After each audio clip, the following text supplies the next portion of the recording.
Hello guys, now in this video we will discuss the topic that is called antidepressant. Okay, antidepressant are the drugs that is used for treatment of depression.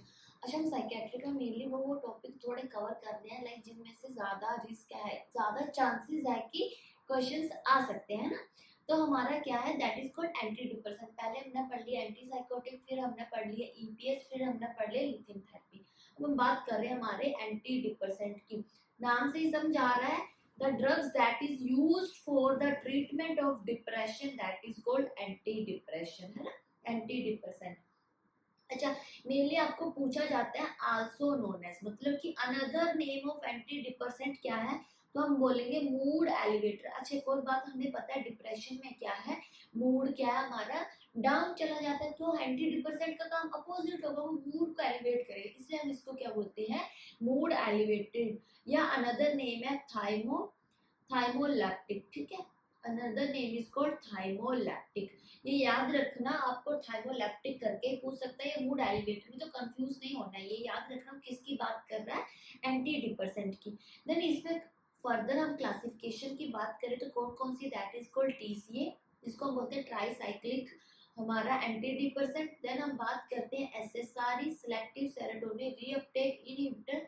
Then आता है हमारा monoamine oxidase inhibitor. ठीक है, जो एमएओआईज है। ठीक है, then अब हम फर्दर बात करते हैं हमारा टीसीए का क्या काम है, क्या मोड ऑफ एक्शन है। जो टीसीए अनदर नेम क्या है, ट्राईसाइक्लिक एंटी डिप्रेसेंट। ठीक है, याद रखना ट्राईसाइक्लिक एंटी डिप्रेसेंट आपको पूछ लिया जाए तो। ठीक है, तो इसका मोड ऑफ एक्शन क्या है, तो ये क्या करेगी, इनहिबिट कर देगी अपटेक ऑफ सेरोटोनिन। ठीक है, अपटेक ऑफ सेरोटोनिन हो गया हमारा, नॉरएपिनेफ्रिन हो गया एंड आर हिस्टामाइन। ठीक है, ये जो मैं बात कर रही हूँ ये क्या है हमारे, दैट इज कॉल्ड न्यूरोट्रांसमीटर। जो सेरोटोनिन है, नॉरएपिनेफ्रिन है और हमारा हिस्टामाइन है, इसका काम क्या है, मूड को एलिवेट करना। जब इनका क्या है रीअपटेक कम होगा, मतलब सिनेप्सिस क्या है उसको अपटेक नहीं कर रहे, जब सिनेप्सिस में नहीं जाएगा तो लेवल कहाँ पे इंक्रीज होगा, ब्लड में। तो ब्लड में लेवल इंक्रीज हो रहा है, मतलब क्या है, आपका मूड एलिवेट हो रहा है। ठीक है, आपको पूछा जाए टीसीए कैसे मूड को एलिवेट कर रही है, तो सेरोटोनिन, नॉरएपिनेफ्रिन और हिस्टामाइन्स के रिसेप्टर को इनहिबिट कर रही है। ठीक है, अच्छा इसमें एक और बात आती है that is called the example, कि हमारे टीसीए में क्या क्या आता है, दैट इज कॉल्ड इमिप्रामाइन। याद रखना एग्जांपल इमिप्रामाइन, देन हमारा क्लोमिप्रामाइन। ठीक है, देन आता है हमारा अमिट्रिप्टाइलिन, अमिट्रिप्टाइलिन। देन नेक्स्ट आता है इज द नोट्रिप्टाइलिन।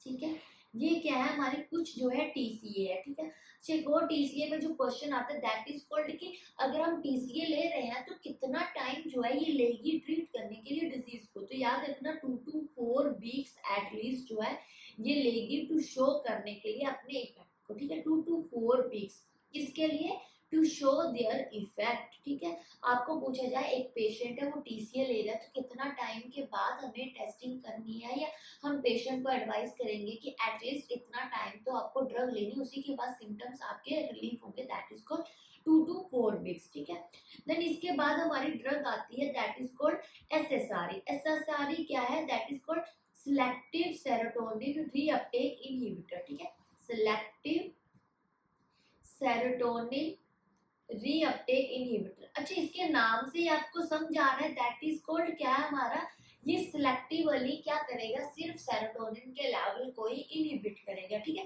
सेरोटोनिन क्या है, मूड एलिवेटर न्यूरोट्रांसमीटर है, या हम बोले एक्साइटेटरी न्यूरोट्रांसमीटर है। ठीक है, तो क्या होगा, एक्साइटेटरी इंक्रीज होगा तो साइकोमोटर एक्टिविटी भी इंक्रीज होगी, क्योंकि हमें पता है डिप्रेशन में क्या है, साइकोमोटर एक्टिविटी रिटार्डेड हो रखी है। एक तो बात देखो, आपको ये याद रखना है डिजीज कंडीशन में हो क्या रहा है, हमें पता है डिजीज कंडीशन में ये चीज हो रही है, तो हमें पता है जो ड्रग है वो हमेशा उसके अपोजिट ही वर्क करेगी, तभी तो सिम्टम्स को ट्रीट करेगी।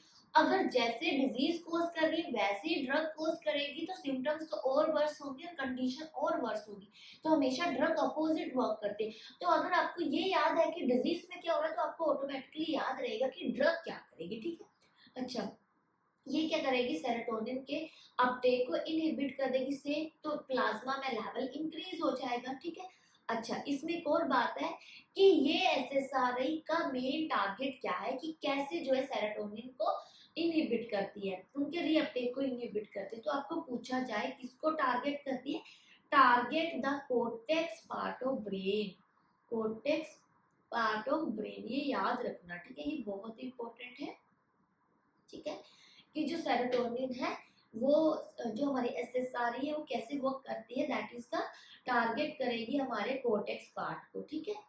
देन इसके बाद आपको इसमें जो पूछा जाता है दैट इज कॉल्ड एग्जाम्पल, ठीक है।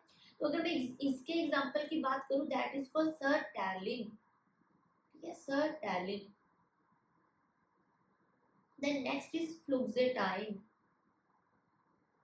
देन नेक्स्ट इज एसिलेटोप्रैन, ठीक है, ये याद रखना एसिटोप्रैन, ठीक है। अच्छा, एक और इसमें आपको पूछा जाएगा एसएसआरआई मोस्ट कॉमनली हम क्यों यूज करते हैं, तो याद रखना अगर कोई पेशेंट है उसमें रिकरेंट डिप्रेशन आ रहा है, ठीक है, आपको क्वेश्चन आ रहा है एक पेशेंट है उसमें रिकरेंट क्या है, डिप्रेशन है, तो हम कौन सी ड्रग यूज करेंगे, एसएसआरआई। रिकरेंट डिप्रेशन अगर ट्रीट करना है तो हम कौन सी ड्रग देंगे, that is called are SSRI. इसमें भी सेम ये पूछेगा कि कितना टाइम जो है ये लेगी अपने सिम्टम्स को ट्रीट करने के लिए, तो सेम 2 to इसमें होगा 3 to 4 वीक्स, ठीक है, 3 to 4 वीक्स क्या है ये टाइम लेगी अपने इफेक्ट को शो करने के लिए, टीसीए 2 to 3 वीक्स, और जो हमारा ये है वो 3 to 4 वीक्स, ठीक है। अच्छा, नेक्स्ट हमारा आते हैं MAOI, MAOI that is the monoamine oxidase inhibitor, ठीक है, क्या है, मोनोअमाइन ऑक्सीडेज इनहिबिटर, हमें सामने से ही समझ आ रहा है क्या कर रहे हैं, जो मोनोअमाइन है एंजाइम है उसको इनहिबिट कर रहे हैं। अब ये जो एमएओआई इसका काम क्या था, ये जो न्यूरोट्रांसमीटर है उनको मेटाबोलाइज करना। अब क्या हमने एंजाइम को ही इनहिबिट कर दिया तो मेटाबॉलिज्म नहीं होगा, ऑटोमेटिकली लेवल इंक्रीज होगा, ठीक है, वही बात है। अच्छा, आपको पूछा जाए मोनोअमाइन का एग्जांपल, ठीक है, ये याद रखना इसके एग्जांपल में क्या क्या है हमारे मोनोअमाइन में, दैट इज कॉल्ड सैलेजेलिन, ठीक है, सैलेजेलिन इज द एग्जांपल। देन मैं बात करूं आइसोकार्बोक्साजाइड, ठीक है, या फिर हमारा ट्रैन साइक्लोप्रोमिन, ठीक है, ट्रैन लाई साइक्लोप्रोमिन, नाइन सायोप्रोमिन, ठीक है, ये जो है वो हमारे एग्जाम्पल है कुछ, ठीक है। अच्छा, इसका भी आपको पूछा जाए कब जो है ये अपने इफेक्ट शो करेगा, अच्छा इसका एक और एग्जाम्पल है दैट इज कॉल्ड फेनलजाइन, ये भी पूछा जाता है, ठीक है। अच्छा, ये इफेक्ट शो करता है हमारा विद इन 2 to 3 वीक्स में, ठीक है, effect show in 2 to 3 weeks में, ठीक है, याद रहेगा हमारा जो हमारा टीसीए है वो कितने में, 2 to 4 वीक्स में, एसएसआरआई हमारे 3 to 4 वीक्स में, और जो हमारे एमएओआई है वो इफेक्ट शो करते हैं 2 to 3 वीक्स में, ठीक है। अच्छा, इसके बाद अब हम स्पेसिफिकली साइड इफेक्ट पढ़ते हैं कुछ कुछ के, जैसे हमारी हम बात करें किसका, टीसीए का, कि टीसीए के क्या क्या साइड इफेक्ट रहेंगे मोस्ट कॉमन। तो टीसीए हमेशा याद रखना ये कैसे वर्क करता है, एज अ एंटीकोलिनर्जिक। अच्छा, एंटीकोलिनर्जिकल तुम्हें समझ आ रहा है क्या सिस्टम वर्क कर रहा है, सिंपैथेटिक नर्वस सिस्टम। अच्छा, मुझे बताओ सिंपैथेटिक नर्वस सिस्टम है तो हमें पता है क्या होगा, पेशेंट में ड्राई माउथ, क्योंकि जीआई किस पे वर्क करता है, पैरासिम्पैथेटिक पे। तो अभी तो सिंपैथेटिक है, तो सिंपैथेटिक क्या करेगा, जीआई की मूवमेंट को कम कर देगा, ड्राई माउथ हो गया, पेशेंट में कॉन्स्टिपेशन रहेगा, ठीक है। साथ में पेशेंट में क्या है, ब्लड विजन, क्योंकि सिंपैथेटिक क्या कर रहा है, ब्रोंकोडाइलेशन, सॉरी हमारा जो आइस का है उसकी डायलेशन कर रहा है, तो ठीक है, तो उसमें भी क्या देखने को मिलेगा, ब्लड विजन। साथ में हमारा यूरिनरी रिटेंशन, क्योंकि ब्लैडर को रिलैक्स कर रहा है, यूरिनरी रिटेंशन।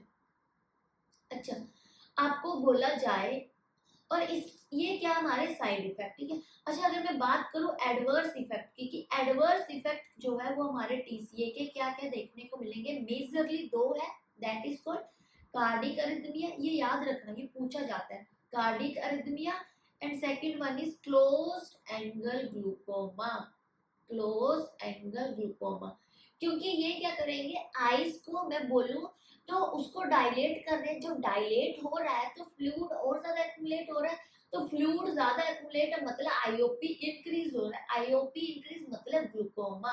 और कौन सा टाइप का ग्लूकोमा? Close angle glaucoma. ये याद रखना, ये क्यों हो रहा है? Due to increase IOP. और हमें पता है आईओपी क्यों इंक्रीज हो रहा है, बिकॉज ये क्या कर रहा है, हमारे जो आई है उसको क्या कर रहा है, डायलेट कर रहा है, मतलब मिडियासिस कोज कर रहा है। ठीक है। अच्छा, कार्डियक अरिथमिया की अगर मैं बात करूं तो कार्डियक अरिथमिया में क्या करेंगे, नर्सिंग रिस्पॉन्सिबिलिटी क्या रहेगी हमारी, रेगुलर वाइटल मॉनिटरिंग। ये याद रखना, रेगुलर वाइटल मॉनिटरिंग। ठीक है। दूसरा है हमारा ईसीजी हमने करनी है बिफोर एंड ड्यूरिंग टीसीए। ठीक है। जब भी हम टीसीए देंगे तो उस टाइम पे हमने क्या करना है, पहले और बाद में ईसीजी करनी। अच्छा, इसमें से क्वेश्चन आपको ये आता है, एक पेशेंट है वो टीसीए पे है तो नर्सिंग रिस्पॉन्सिबिलिटी क्या रहेगी, तो हमेशा याद रखना क्या करना है, हमने ईसीजी करनी है before giving TCA and during and after taking TCA. ठीक है, समझ आ गया। देन हम बात करते हैं second one is SSRI, selective serotonin reuptake inhibitor. ये जो है ये कोज करता है हमारा, SSRI is cause that is cause insomnia. ठीक है, headache, agitation and the sexual dysfunction. ठीक है। ओके, ये क्या है, ये वाले सिम्टम्स जो है कोज करेगी हमारी कौन, एसएसआरई। अच्छा, मेनली अगर आपको पूछा जाए सेक्सुअल डिसफंक्शन एसएसआरई में भी मोस्ट कॉमनली किससे देखने को मिलेंगे, दैट इज कॉल्ड सर्टैलिन। ठीक है, ये याद रखना, सर्टैलिन कोज करती है सेक्सुअल डिसफंक्शन को। ओके। अच्छा, देन हम बात करते हैं हमारा अगर सेक्सुअल डिसफंक्शन है, ठीक है, तो मेल में क्या देखने को मिलेगा और फीमेल में क्या देखने को मिलेगा। ठीक है, अगर मेल है तो हमें पता है सेक्सुअल डिसफंक्शन है, मतलब उसमें क्या है, एबनॉर्मल इजैकुलेशन। ठीक है, या तो रेट्रोग्रेड इजैकुलेशन होगी या हमारा एंटीरोग्रेड इजैकुलेशन, या हम बोले इम्पोर्टेंस। ठीक है, क्या देखने को मिलेगा मेल में, या तो एबनॉर्मल इजैकुलेशन रहेगी या हमारा इम्पोर्टेंस रहेगा। अगर सेम फीमेल की बात करें तो उसमें क्या होगा, लॉस ऑफ लिबिडो। ठीक है, साथ में हमारा सेक्सुअल डिजायर में बोलूं या तो, ठीक है, क्या हो जाएगा, जो लिबिडो है या सेक्सुअल डिजायर है वो हमारी लॉस हो जाएगी। और वो कौन कोज करता है, that is called SSRI. SSRI में most commonly that is called sertraline. अच्छा, ये तो थे हमारे साइड इफेक्ट ऑफ एसएसआरई। अब आपसे पूछा जाए एडवर्स इफेक्ट का, एडवर्स इफेक्ट जो देखने को मिलता है that is called serotonin syndrome. ये याद रखना, आपको पूछा जाए what is serotonin syndrome. Serotonin syndrome कुछ नहीं है, इसमें क्या है, जब हम क्या कर रहे हैं, दो ड्रग को साथ में ले रहे हैं। ठीक है, क्या कर रहे हैं, जो दो ड्रग्स हैं उनको साथ में ले रहे हैं, जो इंक्रीज कर रही है लेवल ऑफ एसएसआरई। ठीक है, when two drugs that increase serotonin level, okay, वो क्या है, हम साथ में ले रहे हैं। ठीक है, आर गिवन साइमल्टेनियसली, समझ रहे हो ना, ये हम क्या कर रहे हैं, दो ड्रग है उनको एक साथ में ले रहे हैं, जो क्या कर रही है, एसएसआरई के लेवल को बढ़ा रही है या सेरोटोनिन के लेवल को बढ़ा रही है, तो उसको हम क्या बोलते हैं, सेरोटोनिन सिंड्रोम। इसमें सिम्टम्स आपको जो देखने को मिलते हैं दैट इज कॉल्ड टैकीकार्डिया। मैं बात करूं, इंक्रीज बीपी देखने को मिलेगा। देन रेस्टलेसनेस जो है पेशेंट में रहेगी। अब देखो क्या हुआ, सेरोटोनिन को बढ़ाना था पर सेरोटोनिन को नॉर्मल लेवल पे बढ़ाना था, इसमें क्या हो गया, सेरोटोनिन अपर चला गया, अबव द नॉर्मल चला गया, तो क्या हो जाएगा, रेस्टलेसनेस हो जाएगी पेशेंट में, ट्रेमर, क्योंकि अब हाइपर एक्टिविटी होगी पेशेंट में। ठीक है, साथ में हमारा पेशेंट में क्या देखने को मिलेगा, हेडेक। अभी मैंने बात करी हाइपर रिफ्लेक्सिया। ठीक है, साथ में क्या होगा, मायोक्लोनस। अच्छा, मायोक्लोनस क्या है हमारा, दैट इज गो, मायोक्लोनस क्यों देखने को मिलेगा, वही क्योंकि इंक्रीज सेरोटोनिन लेवल हो गया above the normal level. Myoclonus का मतलब क्या है, group of muscle activity increased. ठीक है, एक मसल की एक्टिविटी नहीं होगी, ग्रुप ऑफ मसल एक्टिविटी क्या हो जाएगी, इंक्रीज हो जाएगी, उसको हम क्या बोलते हैं, मायोक्लोनस। ठीक है। अच्छा, आपको पूछा जाए एक पेशेंट है उसमें क्या हो गया, सेरोटोनिन सिंड्रोम हो गया है, आपकी प्रायोरिटी क्या रहेगी, तो हमें पता है हमेशा कोई भी कोज है, जो रूट कोज है उसको ट्रीट करना। तो रूट कोज क्या है, जो ड्रग दे रहे हैं, तो क्या करेंगे, उस ड्रग को डिसकंटिन्यू करेंगे, डिसकंटिन्यू द ऑफेंडिंग ड्रग। ठीक है, ये याद रखना, क्या करेंगे, डिसकंटिन्यू करेंगे हम ऑफेंडिंग ड्रग्स को। ठीक है, साथ में अगर आपसे पूछा जाए drug of choice that is called cyproheptadine, ये क्वेश्चन पूछा जाता है। ठीक है, आपको बोलेंगे एक पेशेंट है, उसको सेरोटोनिन सिंड्रोम हो गया है, आप क्या ड्रग ऑफ चॉइस दोगे, दैट इज कॉल्ड सिप्रोहेप्टामाइन। अगर तो आपको प्रायोरिटी पूछी है तो याद रखना सीधा डिसकंटिन्यू करेंगे, और ड्रग ऑफ चॉइस पूछी है दैट इज कॉल्ड सिप्रोहेप्टामाइन। अच्छा, कुछ हम इम्पोर्टेंट पॉइंट्स की बात करें, क्या क्या ध्यान में रखना है जब भी हम क्या कर रहे हैं, एसएसआरई दे रहे हैं, तो हमेशा क्लाइंट को बोलना है कि अवॉइड कैफिनेटेड बेवरेजेस। ठीक है, अवॉइड कैफिनेटेड बेवरेजेस की, कैफिनेटेड जो भी ड्रिंक्स वगैरह है वो जो है इनटेक नहीं करना है। ठीक है, साथ में कभी भी अब्रप्ट डिसकंटिन्यू नहीं करना है। जब भी आप अब्रप्ट डिसकंटिन्यू करते हैं कोई भी ड्रग, एंटीसाइकोटिक है, एंटी डिप्रेसेंट है, तो किसको लीड करेगी, इंक्रीज सीजर। ठीक है, रिस्क। ओके, तो उससे क्या होगा, सीजर का रिस्क हो सकता है, क्योंकि अब लेवल एकदम से ऊपर नीचे हो जाएगा, तो अब्रप्ट डिसकंटिन्यू करने से क्या होगा, सीजर का चांसेस जो है पेशेंट में रहेगा। साथ में अगर कोई पेशेंट है वो क्या कर रहा है, मोर देन 15 डेज से क्या है, एसएसआरई ले रहा है, तो उसमें चांसेस है सुसाइडल के, सुसाइडल अटेम्प्ट के। तो हमेशा पेशेंट से डायरेक्ट क्वेश्चन पूछना है कि कहीं आप प्लान तो नहीं कर रहे हो, आप क्या सोच रहे हो, तो डायरेक्ट जो है वो कम्युनिकेट करना है पेशेंट के साथ। ठीक है, और कभी भी जो एसएसआरई है वो नसेड्स के साथ नहीं देना, एसएसआरई प्लस नसेड्स कभी भी नहीं देने हैं, बिकॉज क्या करते हैं ये हमारे अपर जीआई ब्लीडिंग। ठीक है, ये याद रखना, कभी भी साथ में नहीं देना है, बिकॉज ये क्या कोज करेंगे, अपर जीआई ब्लीडिंग। ठीक है, समझ आ गया। एसएसआरई का, एसएसआरई में क्या है हमारा, जो सिलेक्टिवली सेरोटोनिन के लेवल को इंक्रीज कर रहे हैं। ठीक है, देन हम इसमें बात करें हमारे ड्रग्स का, तो सेलिनजेनिल आ गया, फ्लुक्साटाइन आ गया। ठीक है, ये याद रखना। देन हम बात कर रहे थे कि क्या क्या सिम्टम्स देखने को मिलेंगे, लाइक जीआई के सिम्टम्स जो है वो देखने को मिलेंगे। साथ में आपको क्या है, आप क्या कर रहे हो, दो ड्रग्स को साथ में दे रहे हो, तो वो किसको लीड करेगा, सेरोटोनिन सिंड्रोम को। सेरोटोनिन सिंड्रोम है तो पेशेंट में ड्रग ऑफ चॉइस क्या रहेगी, सिप्रोहेप्टामाइन। और आपको पूछा है आपकी प्रायोरिटी ऑफ नर्सिंग क्या रहेगी, that is called hold the drug या डिसकंटिन्यू द ड्रग। ठीक है, दूसरा, जब भी कोई पेशेंट एसएसआरई पे है तो उसको बोलना कैफिनेटेड प्रोडक्ट नहीं लेने हैं। दूसरा, उसको बोलना है कि नसेड्स के साथ नहीं लेना, बिकॉज उसमें ब्लीडिंग का चांसेस है, जीआई ब्लीडिंग हो सकता है। साथ में अगर मोर देन 15 डेज से ज्यादा ले रहा है तो उसमें सुसाइडल अटेम्प्ट है, तो हमने डायरेक्ट क्या है, 1-to-1 कम्युनिकेशन करनी है पेशेंट के साथ, और पेशेंट को बोलना है कभी भी अब्रप्ट डिसकंटिन्यू नहीं करना है, नहीं तो आपको सीजर का रिस्क रहेगा। ठीक है, last one is are MAOI। ठीक है, मैंने बोल दिया MAOI का काम क्या है, सीधे एंजाइम्स को ही इनहिबिट कर देना। ठीक है, इसमें जो हमारे एडवर्स इफेक्ट देखने को मिलते हैं that is called hypertensive crisis. ये याद रखना, क्या देखने को मिलता है MAOI में, हाइपरटेंसिव क्राइसिस। अच्छा, हाइपरटेंसिव क्राइसिस है तो आपको पूछा जाएगा क्या क्या सिम्टम्स जो है पेशेंट में रहेंगे। और एक और बात, जो हाइपरटेंसिव क्राइसिस है वो भी मोस्ट कॉमनली किससे देखने को मिलती है, सैलेजेलिन। ठीक है, मोस्ट कॉमन जो हमारे हाइपरटेंसिव क्राइसिस है वो किससे देखने को मिल रहे हैं, सैलिनजेनिल से।